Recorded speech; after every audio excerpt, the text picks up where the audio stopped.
Hello people, welcome to Steepy classes. आज 11 जनवरी है। Start करते हैं प्री क्योर, जिसमें हम प्रीलिम रिलेटेड चीज़ों को डिस्कस करते हैं। तो GS2 के पॉइंट ऑफ व्यू से हमारे पास सबसे पहले है सेंट्रल ब्यूरो ऑफ इन्वेस्टिगेशन। तो अगेन जैसे काफ़ी न्यूज़ में है, central bureau of investigation recently दोबारा से उनके जो डायरेक्टर थे उनको रिमूव कर दिया गया है।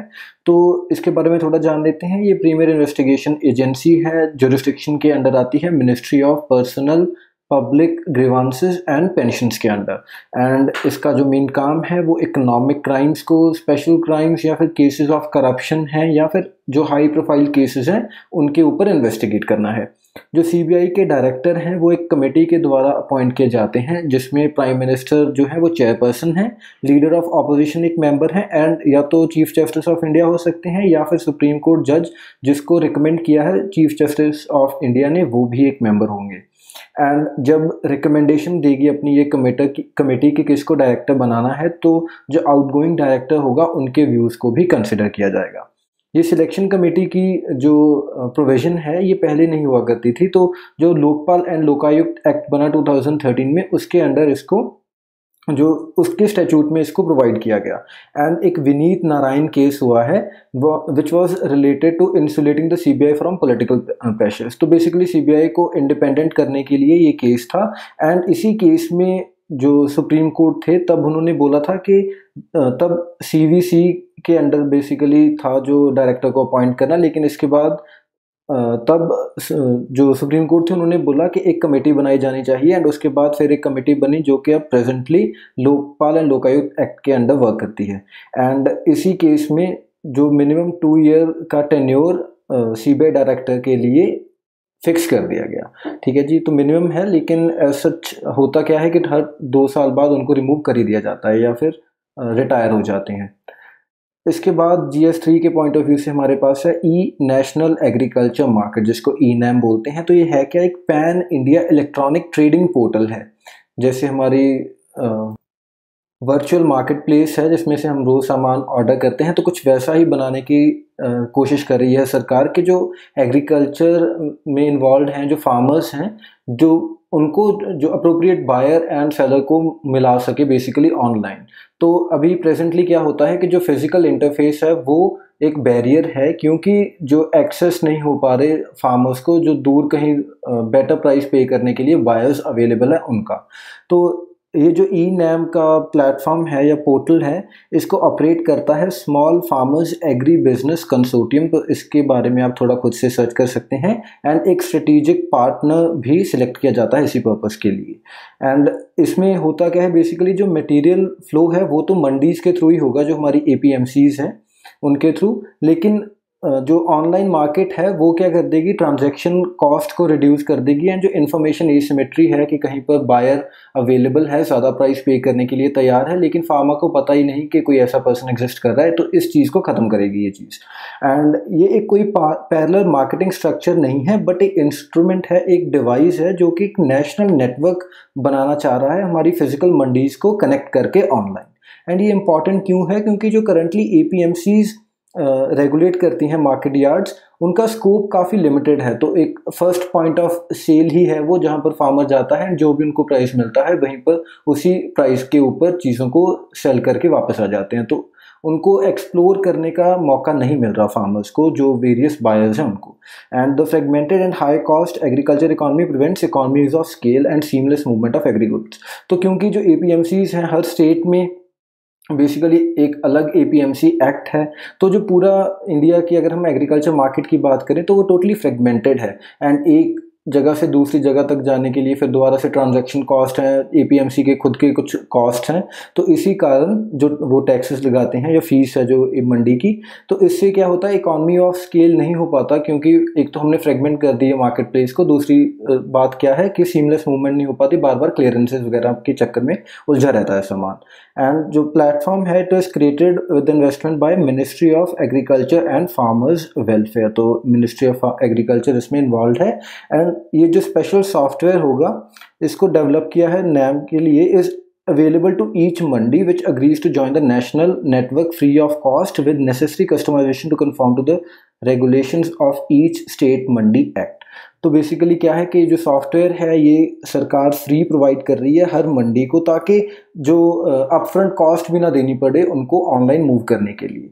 बट इसके लिए कुछ जो मंडी है उनको कुछ बेसिक रिफॉर्म्स करने होंगे, जैसे कि एक स्पेसिफिक प्रोविज़न है इलेक्ट्रॉनिक ट्रेडिंग के लिए, ये होनी ज़रूरी है। Moreover single trading licenses valid होने चाहिए throughout all the mandis of the state. तो एटलीस्ट जो एक स्टेट में जो वेरियस मंडीज़ हैं उनके लिए तो ट्रेडिंग लाइसेंस सिंगल ही, एक ही लाइसेंस हो, and single point लेवाई of transaction fees. तो ट्रांजैक्शन फीस भी एक ही जगह लगे, बार बार चीज़ों को रुकना ना पड़े, सीमलेस मूवमेंट हो। तो ये चीज़ें कुछ इंश्योर करना चाह रहे हैं हम ई नेशनल एग्रीकल्चर मार्केट के थ्रू। इसके बाद हमारे पास इंटरलिंकिंग ऑफ रिवर्स है। तो इसका बेसिक आइडिया क्या था कि हम इंश्योर करना चाहते थे equity in distribution of water by enhancing availability of water in drought prone and rainfed areas. तो जहाँ पर ड्रॉट है, जहाँ पर सिर्फ रेन के ऊपर लोग डिपेंडेंट हैं, उनको हम इरिगेटेड वाटर या शुड से एक कैनाल के थ्रू वाटर प्रोवाइड करने की ट्राई थी कि at least her time 365 days in year उनके पास वाटर की अवेलेबिलिटी हो। तो सिर्फ एग्रीकल्चर से जोड़कर नहीं देखा जा सकता इसको, it has a wider scope, क्योंकि ड्रिंकिंग पर्पस के लिए भी कई जगह ऐसी हैं जिनको दूर से वाटर फेच करके लाना पड़ता है। तो एक नेशनल पर्सपेक्टिव प्लान बनाया गया था बाय मिनिस्ट्री ऑफ इरिगेशन थी तब, at presently ministry of water resources है। 1980s में इन्होंने बनाया था एंड इन्होंने 14 लिंक्स आइडेंटिफाई किए थे हिमालयन रिवर्स कंपोनेंट के लिए, एंड 16 लिंक्स डिस्कवर किए थे या आइडेंटिफाई किए थे फॉर पेनिनसुलर रिवर कंपोनेंट्स। तो ध्यान रखिए कि पेनिनसुलर रिवर कंपोनेंट में ज़्यादा लिंक्स हैं। एंड फिर नेशनल वाटर डेवलपमेंट एजेंसी आती है एक इसी के कॉन्टेक्स्ट में, जो कि रजिस्टर्ड सोसाइटी है under the ministry of water resources, जिसका काम था कि वो detailed studies and surveys conduct करे, इन्वेस्टिगेशंस करे in respect of the peninsular component. But उसके बाद फिर हिमालयन कंपोनेंट भी सब्सिक्वेंटली इसमें ऐड कर दिया गया। ठीक है जी। तो अब दोस्तों आप क्या कर सकते हैं इससे ज़्यादा कि जो 14 लिंक्स हैं हिमालयन रिवर के एंड 16 लिंक्स हैं पेनिनसुलर रिवर के, वो आप खुद से देख लीजिएगा। मिनिस्ट्री की साइट पर भी पड़े हैं, मिनिस्ट्री ऑफ वाटर रिसोर्सेज की साइट पर, इनफैक्ट PIB पर भी हैं। तो which ever way it suits you, तो एक दो बार जब आप देख लेंगे तो दैट वुड बी हेल्पफुल अगर बाय चांस कोई ऐसा क्वेश्चन आ जाए तो। ठीक है जी। इसके बाद हमारे पास है national clean air programme NCAP। तो ये एक 5-year एक्शन प्लान है जिसका टेंटेटिव टारगेट है कि 20 से लेके 30% तक हम रिडक्शन कर देंगे in the concentration of particulate matter 10 and particulate matter 2.5 by 2024। तो 2017 जो है इसका बेस ईयर रखा है उन्होंने, तो इस लेवल से हमने 20 से 30% तक रिडक्शन करनी है इन दो में। एंड जो प्लान है ये 102 नॉन अटेनमेंट सिटीज़ को इंक्लूड करता है। नॉन अटेनमेंट सिटीज़ बेसिकली वो हैं जिन्होंने कंसिस्टेंटली जो पुअर एयर क्वालिटी के लेवल्स शो किए हैं than the national ambient air quality standards. तो जिनके एयर क्वालिटी के standards national ambient air quality standard से कम हैं या कंसिस्टेंटली वो पुअर ही होते जा रहे हैं, तो उनको नॉन अटेनमेंट सिटीज़ बोला जा रहा है, ये इंक्लूडेड है। एंड इनको आइडेंटिफाई किसने किया है? सेंट्रल पोल्यूशन कंट्रोल बोर्ड ने आइडेंटिफाई किया है on the basis of their ambient air quality, जो कि 2011 से लेके 2015 के बीच में जो भी उनकी एयर क्वालिटी का लेवल रहा उसके बेसिस पर। And centre also plans to scale up the air quality monitoring network across the country. तो इस प्लान में कुछ चीज़ें करेगी हमारी सेंट्रल गवर्नमेंट। एक तो उन्होंने air quality monitoring network setup करना है अक्रॉस द कंट्री ताकि बेटर मॉनिटरिंग हो। एंड जो ये प्लान है this is non binding on the states. तो स्टेट्स के ऊपर नॉट बाइंडिंग है, इसीलिए कोई क्योंकि ये लीगल डॉक्यूमेंट नहीं है, उल्टा है कि लीगल डॉक्यूमेंट नहीं है, इसलिए स्टेट्स के ऊपर बाइंडिंग भी नहीं है। एंड हर जो सिटी है, जो इसमें हमने वेरियस सिटीज़ को आइडेंटिफाई किया है, वो अपना एक खुद का एक्शन प्लान बनाएगी एंड उसको इम्प्लीमेंट करेगी based on the sources of pollution, क्योंकि हर जगह में अलग अलग चीज़ें हैं जो पोल्यूशन कॉज कर सकती हैं। तो इसीलिए एक इंडिविजुअल प्लान होगा हर सिटी का। एंड जो प्रपोजल्स हैं वो क्या है इसके अंडर के state level plans of E mobility in 2-wheeler sector. तो ई मोबिलिटी की भी बात करता है ये, क्योंकि दिस इज़ ऑल्सो वे कि व्हीकुलर पोल्यूशन जो है वो भी एक मेजर कंपोनेंट बन जाता है पोल्यूशन का, एयर पोल्यूशन का। एंड इसके बाद स्ट्रिंजेंट इम्प्लीमेंटेशन करनी है BS6 नॉर्म्स की, boosting public transportation system and adopt करने हैं हमने third party audits for polluting industries. तो अगर ऐसा कोई क्वेश्चन आ जाए कि क्या ये कंपोनेंट है क्लीन एयर प्रोग्राम का, तो यस, ये 4 कंपोनेंट इंपॉर्टेंट हैं। ठीक है जी। इसके बाद है ट्रैकिंग क्लीन एनर्जी प्रोग्रेस। तो ये एक रिपोर्ट है बाय इंटरनेशनल एनर्जी एजेंसी जो कि comprehensive and rigorous assessment provide करती है, जो full range of energy technologies and sectors काम कर रहे हैं critical in the global clean energy transition. तो जो वेरियस टेक्नोलॉजीज को डेवलप किया जा रहा है जो क्लाइमेट चेंज है उससे फाइट करने के लिए, तो बेसिकली उन्हीं टेक्नोलॉजीज़ को ये जज कर रही है कि क्या वो अपने पाथ पर सही चल रहे हैं। तो it includes most up to date information for where technologies are today.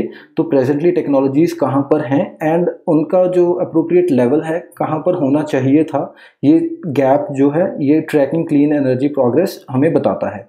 And जो IEA's सस्टेनेबल डेवलपमेंट सिनेरियो है बेसिकली उसको ये जज कर रहा है। तो जो हमारे सस्टेनेबल डेवलपमेंट गोल्स को अचीव करने के लिए कितना अभी हमें और टेक्नोलॉजीज़ को डेवलप करना पड़ेगा या हम कितना लैग कर रहे हैं, तो it is sort of report card for that. ठीक है जी। एंड इनफैक्ट जो पेरिस एग्रीमेंट है उसमें जो 2 डिग्री सेल्सियस से 2 डिग्री सेल्सियस से जो हमने टेम्परेचर्स को कम रखना है, तो इन सब चीज़ों को ये ट्रैक कर रहा है। एंड इसकी कुछ रीसेंट जो 2017 की रिपोर्ट थी उसकी कुछ फाइंडिंग्स हैं कि जो हमारे सोलर फोटोवोल्टिक सेल्स हैं वो उनकी तो रिकॉर्ड डिप्लॉयमेंट हो रही है एंड LEDs भी काफ़ी क्विकली डोमिनेंट सोर्स बनते जा रहे हैं हमारी लाइटनिंग इन रेजिडेंशियल सेक्टर का। लेकिन जो अगर हम रिसर्च में इन्वेस्टमेंट देखें कि रिसर्च में कितने रिसोर्सेज लगाए जा रहे हैं, तो वो ये रिपोर्ट का कहना है कि काफ़ी कम होते जा रहे हैं। एंड इनका कहना है कि जो ज़्यादातर टेक्नोलॉजीज़ हमने डेवलप की हैं या on the verge of developing है, वो ऑन ट्रैक नहीं है कि हम अपने लॉन्ग टर्म सस्टेनेबिलिटी गोल्स को मीट कर पाएँ। एंड जो अनअबेटेड कोल एनर्जी जनरेशन है, कोल इलेक्ट्रिसिटी जनरेशन, जिसका मतलब है कि without carbon capture utilization and storage, तो CCUS है कि अगर मैं आपको थोड़ा और आसान करके बताऊं कि जो भी हम इलेक्ट्रिसिटी कोल से जनरेट कर रहे हैं, लेकिन उस एनर्जी को जनरेट होने के बाद जो कार्बन डाइऑक्साइड एटमॉस्फेयर में रिलीज़ किया जा रहा है या वेरियस जो गैसेस हैं उनको कैप्चर यूटिलाइज या स्टोर नहीं कर रहे हैं एंड इनफैक्ट कार्बन को पंप कर रहे हैं एटमॉस्फेयर में, तो ये चीज़ अनअबेटेड विदाउट एनी रिस्ट्रिक्शंस चलती जा रही है। एंड ये रिस्पॉन्सिबल है 72% ऑफ पावर सेक्टर एमिशंस के लिए। तो कोल जो है वो सबसे ज़्यादा पोल्यूट कर रहा है, कोल इन इलेक्ट्रिसिटी जनरेशन सबसे ज़्यादा पोल्यूट कर रहा है पावर सेक्टर में 72%। एंड इनफैक्ट पहले उनका कहना है रिपोर्ट का कि पहले ये चीज़ें थोड़ा कम हो गई थी, they were following over the last 3 years, लेकिन 2017 में ये दोबारा से रिबाउंड कर गई। तो 2014 के बाद जो है कम हुई थी, लेकिन उसके बाद 17 के बाद दोबारा से ऊपर आने लग गई है। So that is all for today. Thank you for watching. मिलते हैं कल। Bye bye.